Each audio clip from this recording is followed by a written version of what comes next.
Nako, heto mga kaubayan, Romualdez Gumante, staff ni BBM, nahuli. Aba, grabe video nilabas, palasyo na leak dito. Ayan mga kaubayan, patungkol po riyan ang ating alamin sa video ito. Pero bago po natin yan simulan mga karbi natin, palike naman po muna ng video ito. Malaking tulong po yan. Maraming salamat po. At eto nga mga kaubayan, bago po natin i-play ang video yan, eto pasadaan po muna natin itong mga nagte-trending na mga balita dito po sa social media. At eto nga, sabi po dito ni Erwin Tulfo mga kaubayan, aba eto, isa rin pong excited na. Excited na po si Rafi Tulfo mga kaubayan ha. Ito sabi niya, kung hindi tayo magkukonvene as an impeachment court, we are violating the Constitution. Ayan mga kaubayan, gusto na po ni Erwin Tulfo na mag-convene na po ang Senate as impeachment court. Pero teka lang Erwin Tulfo, hindi kaya mas mababiolate mo ang konstitusyon kung magkukonvene ka na impeachment court gayong hindi pa man naipapasa yung impeachment of articles sa inyo, di ba? Parang may mali mga kaubayan. Napaka-excited nyo naman, di ba? Napaka-excited nyo naman pagdating po sa impeachment ni BP Sara. Wala pa man, di ba? Wala pa man yung impeachment mga kaubayan ay gusto na ninyong ma-impeach itong si BP Sara. Gusto nyo nang mag-convene bilang impeachment court. Napaka-excited mo naman Erwin Tulfo, no? Ito pong naging komento ng ating mga kaubayan patungkol dyan. Sabi po dito mga karibyo natin ni Roberto, tama ho kayo. Pero alalahanin nyo, binabalahura ang proseso ng impeachment. Consider yourself in the shoes of BP Sara. Someone is filing an impeachment which does not have enough material grounds for impeachment. Correct? And it's Injustice Committee who are eager to call or all the evidence needed for that called impeachment. Ayan sabi niya pa po dito, is that okay to you, Mr. Tulfo? Remember, this is a test case that would establish a precedent. Okay lang sa inyo? O okay lang ba sa inyo? Rafi Tulfo? You can bend the law. Bend it. Yan, sabi po ni Emerson. Yan, bend na. Rafi Tulfo, you can always bend the law. So you can bend it now. Bend it now. Di ba, sabi nyo, sir, sometimes we have to bend the law. Paano yan? Sometimes we need to bend the law. Bend the law talagang sumisikat itong si Tulfo sa bend the law, no, mga kaubayan. Takot si bend the law. Malita. Ilan? Pwede yan, ikaw naman ang author ng bend the law. It is not bad if it's needed, no? Kapag kailangan na i-bend ang law, i-bend mo na, Mr. Rafi Tulfo. Kasi ikaw naman ang may akda ng bend the law. Ayan mga kaubayan. Anyway, ano po ang inyong masasabi dyan sa sobrang excited na itong si Erwin Tulfo mga kaubayan na mag-convene na ang Senado bilang impeachment court. Gayong wala pa man sa kanila ang impeachment of article. Nako po, ito pa mga kaubayan, pasadahan din po natin to. Isa pong attorney, no? Attorney ba ito? Ito po, I think attorney po ito si teka lang.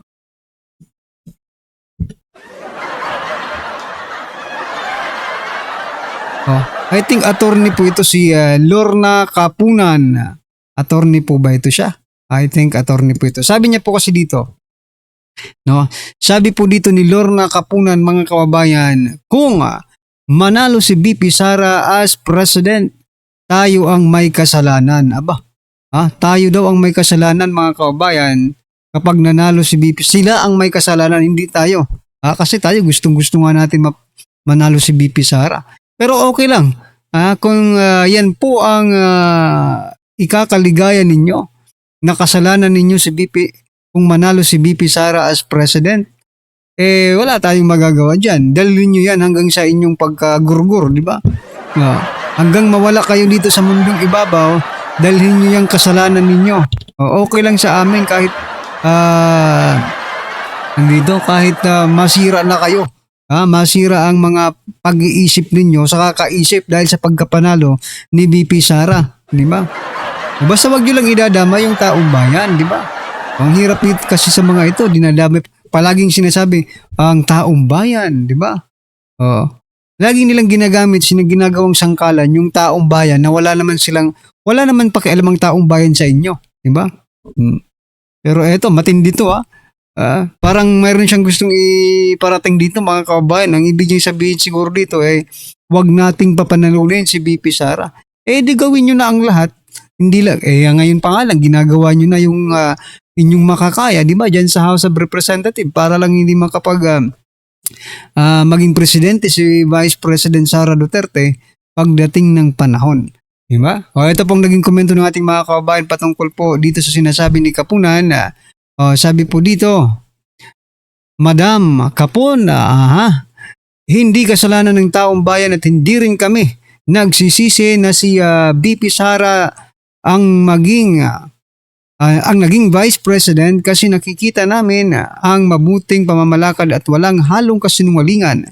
Sa buong buhay ko, ang pagkakamali ko at pinagsisihan ko ang pagpili kay BBM noon, binoto ko siya dahil kay PRRD dahil ang akala ko matalino siya at iba siya sa kanyang yumaong ama.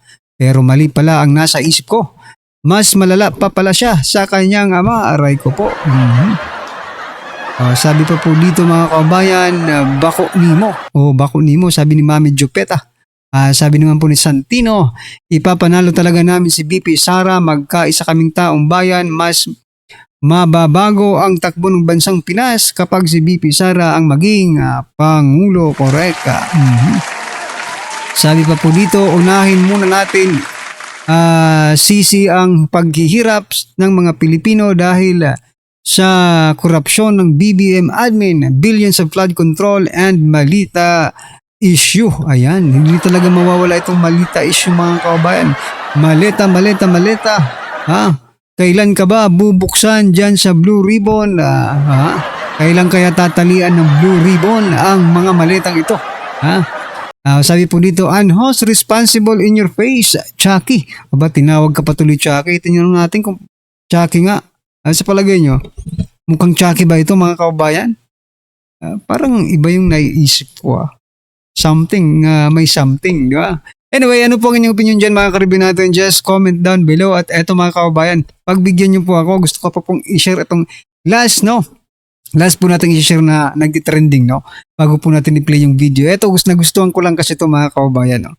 Yan, no? Si Lacson, mga kababayan. Teka lang,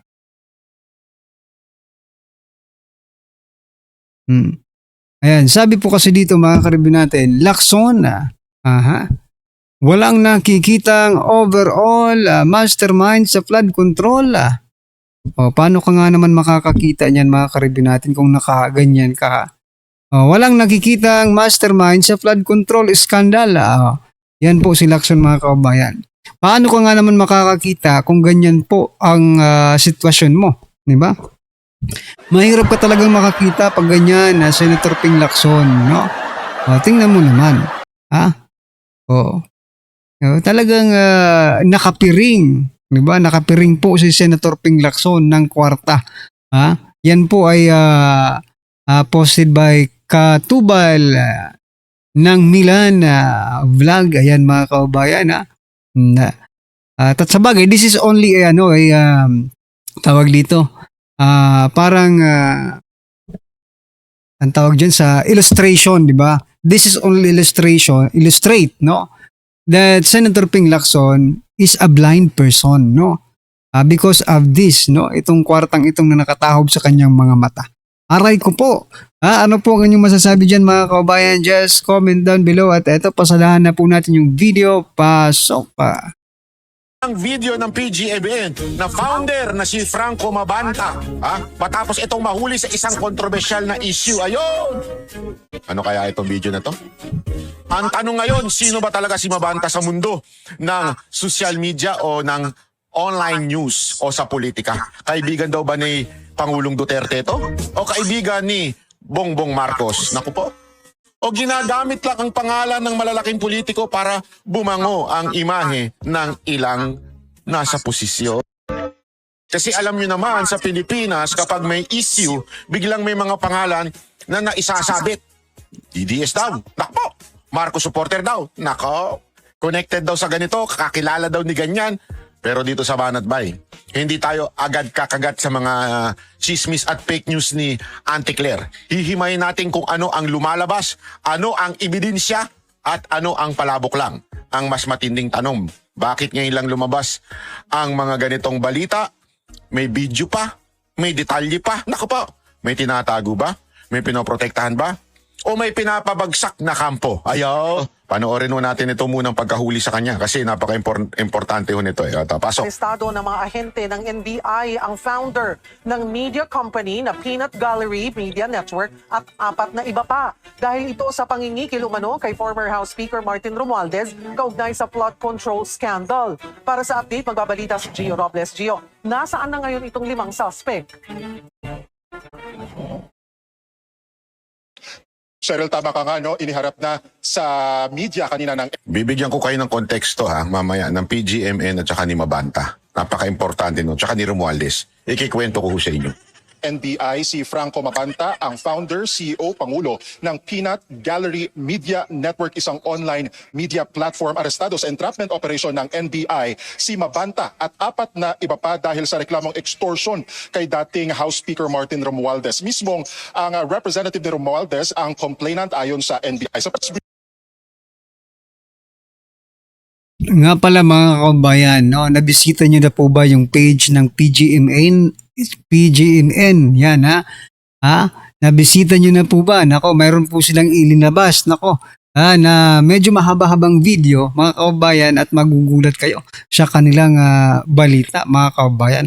So, ayun, panoorin nyo po mga kabayan para mas maintindihan po natin itong nangyayari ngayon. Okay? briefing na din ni NBI na nangikil humingi umano sina Mabanta ng 350 million pesos kay Romualdez Grabe, no? kapalit ng hindi paglalabas ng expose kaugnay sa dati. Pero alam mo, tataka ako dito, naka-freeze daw yung account niya. Ni Romualdez, di ba? Naka-freeze daw yung account ni Romualdez, pero bakit nakapaglabas ng 350 million? O dito, 300 daw. Actually, baka 75 lang ito dahil sabi, 4 na Gibbs. Wow. Para palang kotse yan, 4 na Gibbs. Sa kotse, 10 taon. House Speaker. Kalaunan, ibinaba umano sa 300 million pesos ang hinihingi ni Mabanta na babayaran sa 4 na tranche. Ibig sabihin, 4 na hulugan na Naku. tig 75 million pesos. May Naku. video na tinukoy si Matibag na ginamit daw ni Mabanta para i-blackmail si Romualdez pero hindi pa Naku. nagbigay ng detalye si Matibag kaugnay sa nilalaman ng video dahil sa ilalim pa sa pagsusuri ng forensic team ng NBI. Samantala, sumama ang News 5 sa operasyon ng NBI kagabi na aresto sila Mabanta sa isang exclusive village sa Pasig gabi nitong Martes, May 5. Nakipagkita sila Mabanta sa isang agent na nagpanggap na tauhan ng dating House Speaker. Nang matanggap ang marked money, dito na gumalaw ang mga operatiba ng OTCD. Mula sa Pasig, dinala dito sa NBI headquarters sa Pasay sina Mabanta para sa booking, procedures at medical. Nakatakda silang sumailalim sa inquest proceeding sa Pasig City Naku. Regional Trial Court at kakatapos nga lang ng briefing, diretso na sila agad doon. Dadalhin sa NBI detention facility sa Muntinlupa sina Mabanta. Dumating rin kanina ang legal counsel ni Mabanta at 4 na iba pa pero tumanggi muna silang magbigay ng pahayag. Cheryl. Eto, bigyan ko na kayo ng pangunang konteksto. Actually, biglang pumutok yung ito ang nangyari kasi dyan.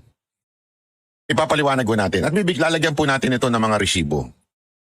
Noong talagang panahon ni Marcos during the campaign, actually nagkaroon pa nga ng konting alitan, allegedly, di umano.